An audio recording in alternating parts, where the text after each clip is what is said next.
Attenzione, annuncio di squalifica, l'atleta Andrea Marzaro è stato squalificato per nuotata irregolare.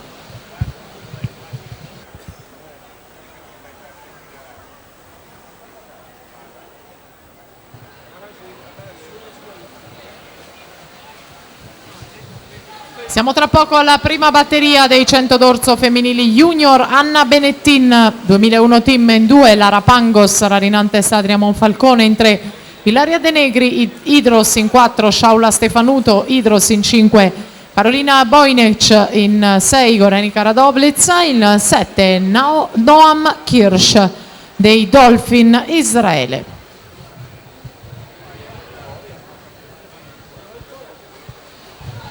Testa a testa fra Gianluca De Caro e Mattia Romano per la vittoria di questa quarta ed ultima batteria. Forse Romano con le leve più lunghe nel touch. De Caro 1.01.48, Romano 1.01.58.